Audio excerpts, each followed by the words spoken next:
Good afternoon and welcome to another episode of Beyond Deming. I'm joined today by a person that many of you will know, but John Seddon. So before we go on, I will hand over to John and let him introduce himself. Well, thank you, James. I'm John Seddon, as he said. I'm in a fortunate position in my life where I can do what I please. It pleases me to talk to James today. It pleases me to help all sorts of people. That's what I spend most of my time doing if I am working. But originally, I was an occupational psychologist. I had the fortunate experience of being asked to audit a TQM program that failed in the 1980s. So I came across the work of W. Deming. It taught me a lot about what's wrong with management. He makes the simple point that humankind invented management. It doesn't work, and we can change it to be much more effective. And I set about working on how do you do that in a service organization, and that has been my career. And I published a number of books on it. We have had an extraordinary track record, and I've had loads of fun. That's all I do. So we are going to talk today about productivity and growth. That is your specialist subject for the day. Yep. So why are you interested in that? What gets your goat about that as a subject? Well, I've been, like a lot of people, I read the Sunday papers and I listen to Radio 4, and for the last, God knows how many years, and more strongly in the last year, productivity has become the big issue, a big issue, and growth, of course. Everybody wants growth. I've always read economists throughout my life, although they're difficult to read, but I have. I actually wrote about this in Beyond Command and Control. You know, politicians describe productivity as a vexing conundrum, which is a phrase that basically means they don't know how to fix it. Every time we have a budget, they do things to improve productivity, but lo and behold, productivity doesn't improve. And the economists describe productivity as a puzzle. And nevertheless, between these two parties who, by self-declaring, don't know much about what to do, the government gave the economists £32 million or more to have a productivity institute to research productivity. And I thought, well, John, you can do what you like. So I think I'll have a crack at adding into this mix, because the work of Deming was the work that inspired me. And he helped Japanese manufacturing transform the Japanese economy in the 1950s. I mean, the economy grew every year by an average of 9% in the 1950s. An extraordinary level of achievement, far above what was happening in other countries around the world, and indeed the UK. And I thought, well, I wonder why the economists don't think about that. And I'm exploring that, but I'm digging into, well, what are they doing with their research? Given that my work, Deming's principles applied in service organizations, I can talk with some authority about what productivity and growth looks like in service organizations. Because with no humility whatsoever, I've helped service organizations improve their revenue and therefore grow by 20 to 40%. I've seen them improve their effectiveness, and therefore their efficiency grows by more often than 40%. And I wonder why the economists don't understand that growth really should be looked at the enterprise level. They look at it in terms of investors and markets, and it's a lot of theory. So I thought I'll write about that. You can't ever be sure it'll be finished as a book, but the working title is Productivity and Growth, a Systems Prescription, because I think we can actually prescribe what it is people should do to achieve growth. And sorry, this is a rather obvious question in my mind, but do you think those two things are linked? Of course, yes. Yeah? Yes. Because... well... So I agree with you. I agree with you. Just that you don't think I'm a complete fool, but I'll just, spell it out a wee bit. So remember what Deming said. He said he would talk to manufacturers. He would say, why is it that productivity improves as a consequence of improving your quality? And they would say, oh, less rework. Obvious. And we're like, they get it. So in service organizations, it's not like that. Just go back to manufacturing for a minute. Just think about this. So I'm sure people will have read The Machine That Changed the World, published in 1990. That talked about an astonishing fact. The number of man-hours it took to build a Lexus was less than the man-hours used in repairing a top-of-the-line German luxury car at the end of the line after they made it. That's big. And of course, Taiji Ono was running a system where he took the order, then made the car. And his strategy was to reduce the time between taking the order and making the car, and made high-quality cars. I mean, I would confess I drive a Lexus. Why? It's manufactured in Japan. It's a very high-quality car. That's obvious in manufacturing. You can see rework. Of course, in service, you can't see rework. In fact, the service management paradigm that people work to, which is basically how much work is coming in, how many people have I got, and how long do these people take to do stuff, treats all demand as work to be done. And yet, there is this straightforward phenomenon that I discovered in the late 80s, which I call failure demand. It took me about 5 years of work before I settled on the definition of failure demand, which is demand caused by a failure to do something or do something right for a customer. And it sits at the front of your service organization. It's robbing you of capacity. And if you're a typical telephone provider or looking after people's home heating and that kind of thing, the levels of failure demand in your current system are eye-watering, but you can't see them. Productivity and efficiency are pretty much the same thing. It's about what you get out for what you put in. You could draw it up as an equation, but there seems to be a mindset thing about what you do if you make the system run better. And if you decide you're just going to reap the savings and sack some people, you get one outcome. But if you take that and you invest that in lower prices or whatever it may be, you get another outcome. So I do think productivity and growth are linked. Absolutely, totally agree. But it does depend a wee bit upon the manager's mindset about what he does when he's got that. Well, growth. Do you agree with that? Growth comes from more revenue, more customers. And certainly that's the route you take in private sector organizations, because that's how they generate their money. With public sector organizations, it's a different ballgame, because if you improve your productivity, well, you increase your capacity to do things. But it's not about taking a load of people out. You can certainly stop hiring people, but it enables you to do more with the money that you've got. And you take adult social care, for example. When we've helped people study adult social care, it's very ineffective because of the way in which the whole assessment and provision is fragmented. It effectively wastes about half of the money that they're spending on helping people, because these things that they're doing aren't helping. If you can make that more effective, you can help more people at a lower cost. That's what you can do.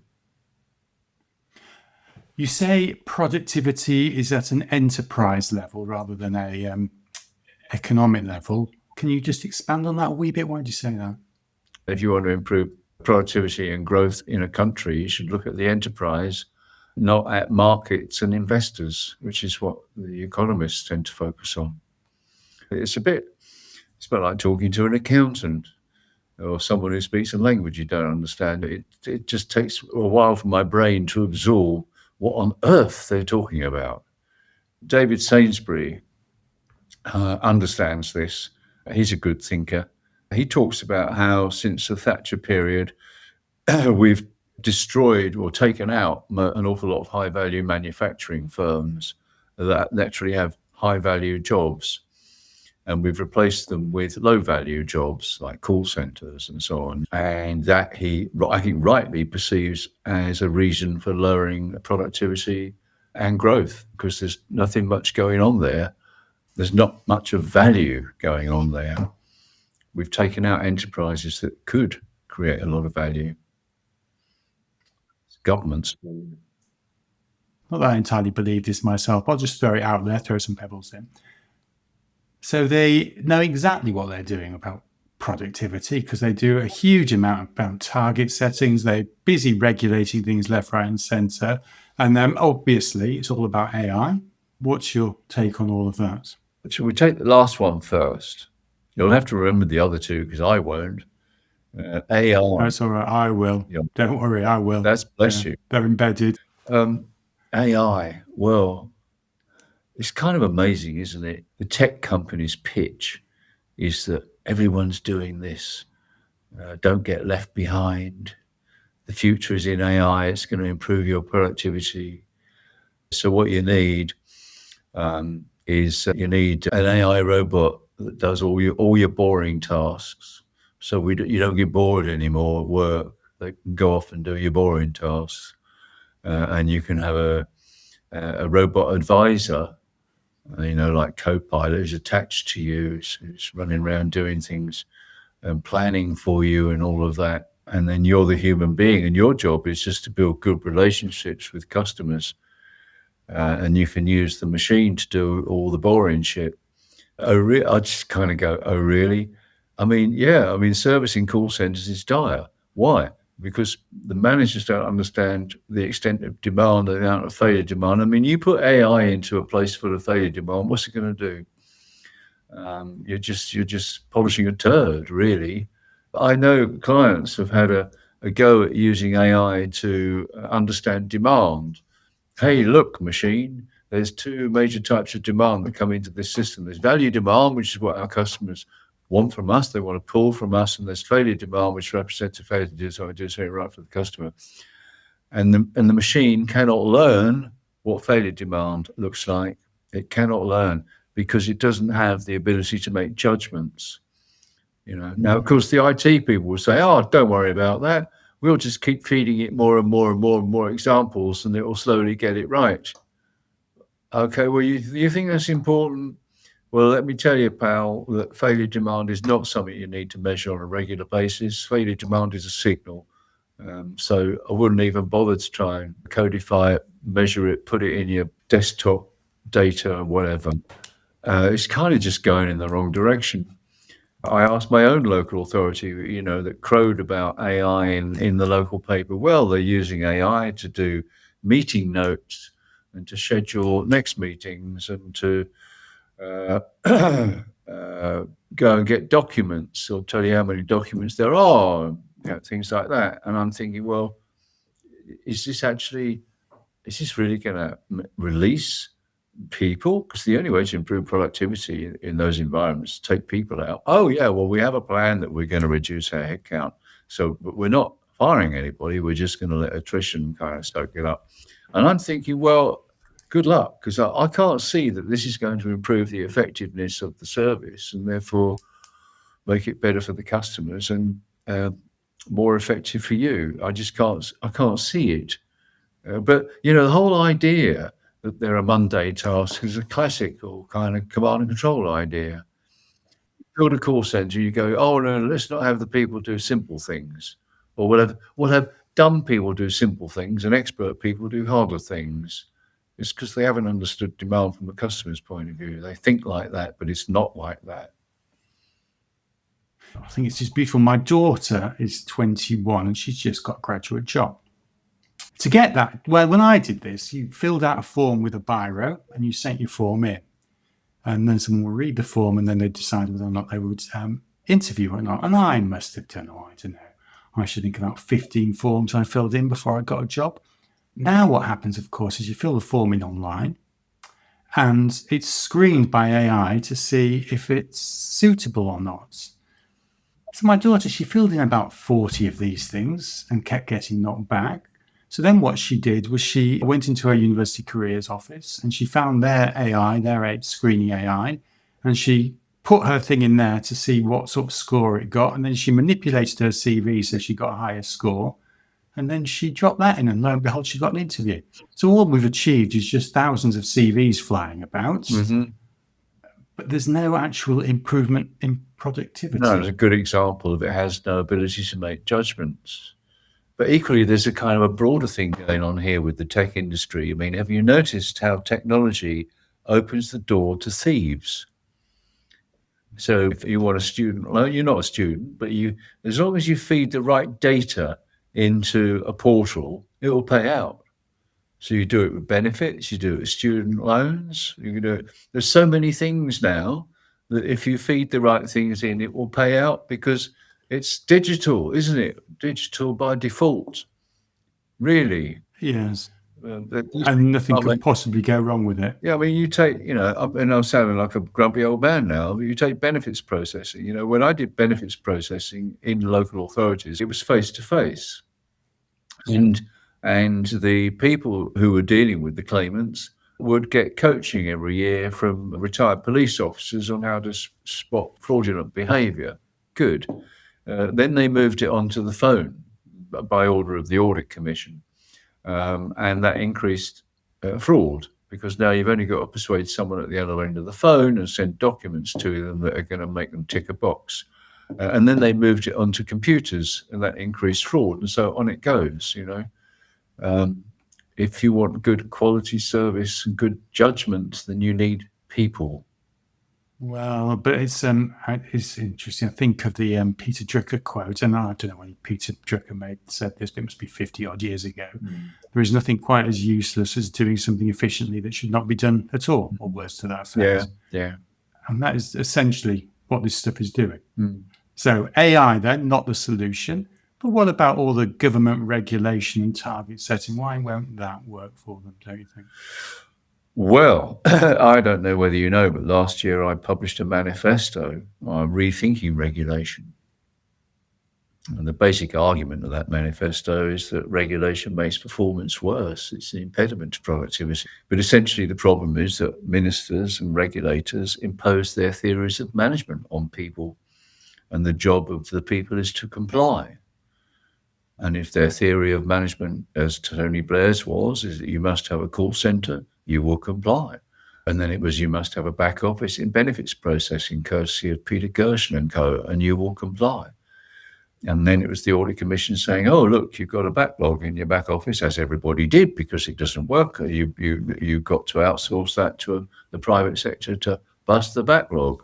And everybody complied. And basically, the regulators impose their theories of management, and that's a mistake. There's a systemic relationship in all organizations between purpose, measures, and method.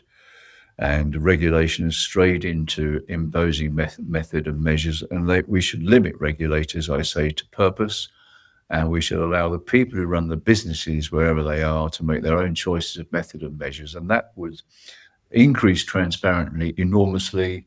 It put us in a place where we're all learning, gives people the freedom to do what they choose, and all you can get from that is innovation. Also, the baddies will be exposed, because there are plenty of people out there at the moment who just do what they have to do to satisfy the regulator and run shit public services. I can promise you of that. I've been in there. I know where they are. These people will be exposed because they won't have good evidence of achievement of purpose. So that's regulation. It's been the bane of my life. On a positive note, John, you built a fairly successful business off the back of it. Oh, well, no, I built a reputation off the back of it. So, I created a lot of enemies. But the pennies dropped with me there, because actually regulation is no different from target setting. You can say you must use a call centre, or you can say you must clear 20 of these an hour. It doesn't really matter. People will do the absolute bare minimum, but it's effectively the same thing. So go on. So if those things don't work, where should the government be looking instead? To improve productivity. Well, get off regulation. Adopt my revised method of regulation. That's a simple thing. Get out of management. 25 years ago, when I used to bang out a newsletter all the time, and the number of times I use this phrase is just incredible. And the phrase is, ministers should get out of management. First thing they should get out of management. Isn't it crazy? We elect these people to lead us politically as a country, but they find themselves top managerial positions dictating how things are going to be done. So we have Chris Grayling imposing his idea about perfect on the criminal justice system. A major fuck up, a major fuck up. We have Wes Streeting doing his thing in health, more fuck ups. It's crazy. These people have no idea about organisations and management, and it's not enough, like the Reform Party people say, we're ex-business people, therefore we're going to be better. look, what we've got to do is let the people who run things, and actually subject them to better scrutiny than we have at the moment. We don't have scrutiny at the moment. We have conformance. You tick the boxes, you're safe. Politicians have got to get out of this mode of thinking they should impose their ideas about management.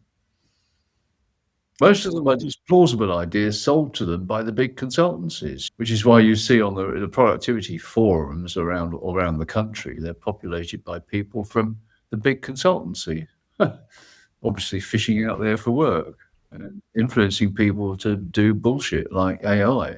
I do recognize that AI will be good, and I use it myself. It's asking chatbot is smarter than searching on Google. You get there quickly. But sticking it in to run services, never.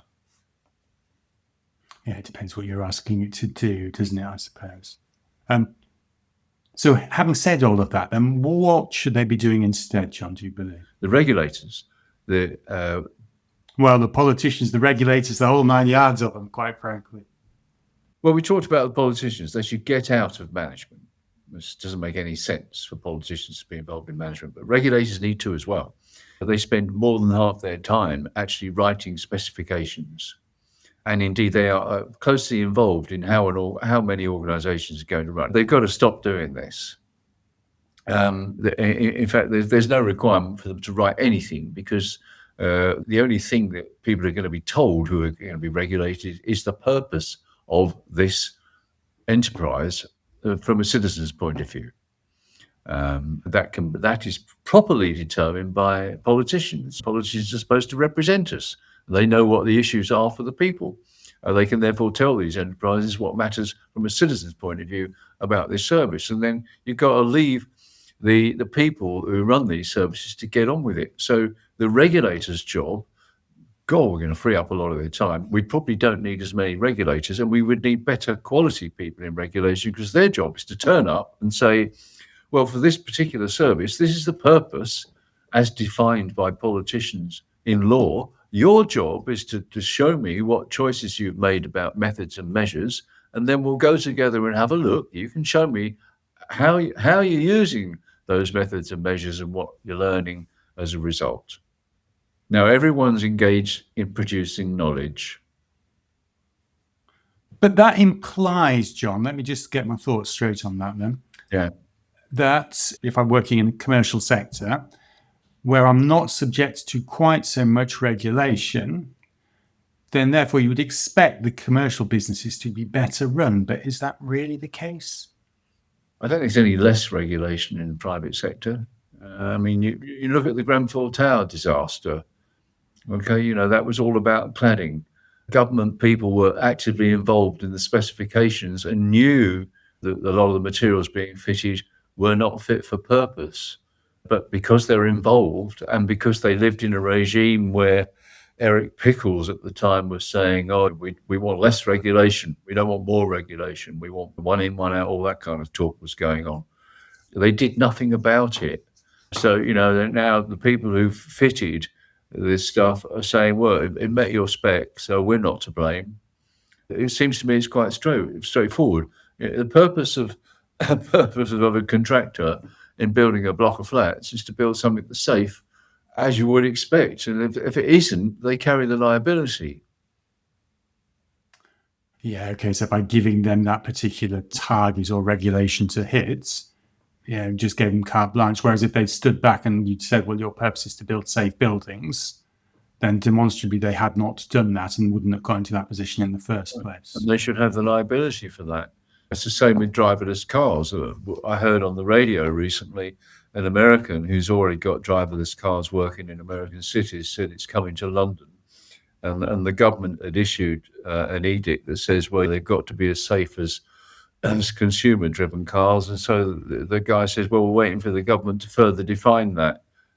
I don't think it needs any further definition. I mean, basically, if these things go wrong, they must carry the liability. If you try and add a list of specifications, they'll just make sure they work to the specifications. And if there's something goes wrong outside of them, they'll say, not me, go. It focuses people in entirely the wrong way. I mean, I was excited by the Financial Conduct Authority when they said a few years ago, we're going to stop telling everyone what to do. They've got to make their own minds up. But then what happened is, because they've got an army of people who write specifications, they didn't write, well, you must do this.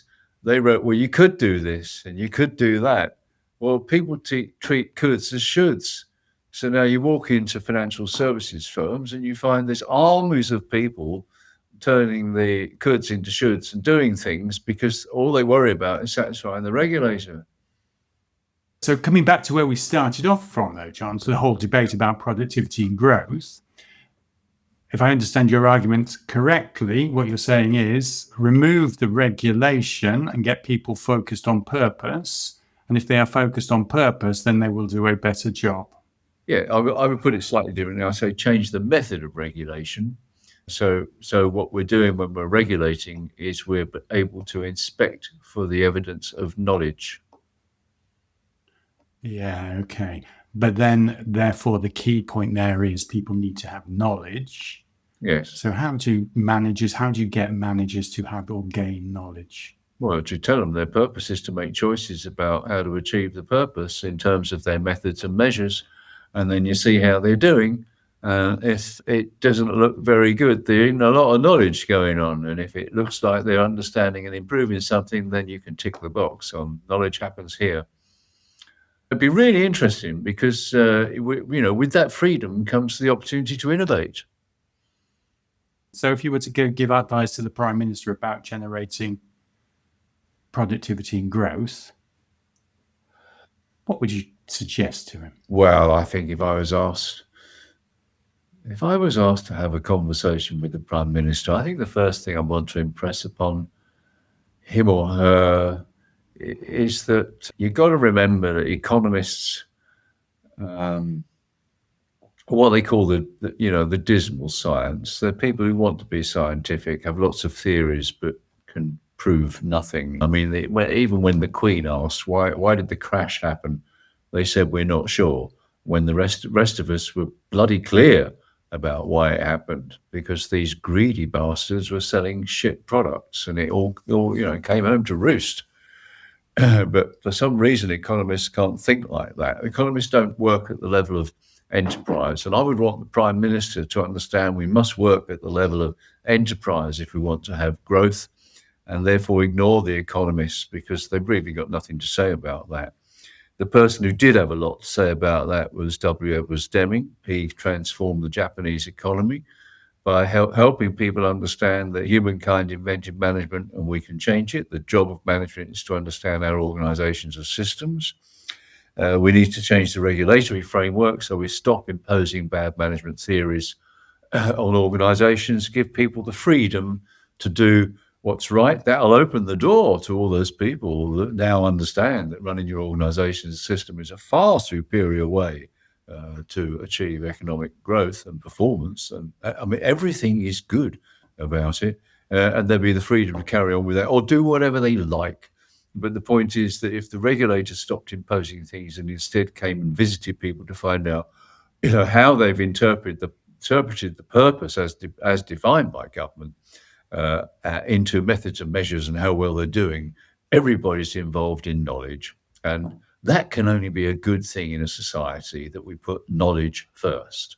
And in service organizations, I rather like this idea from an American who wrote to me, if he's following my work. He says that value and knowledge are two sides of the same coin. And that, for me, is the essence of effective service organizations, knowledge and value. Super. That's a lovely place to stop it. Thank you very much for your time. That's all right.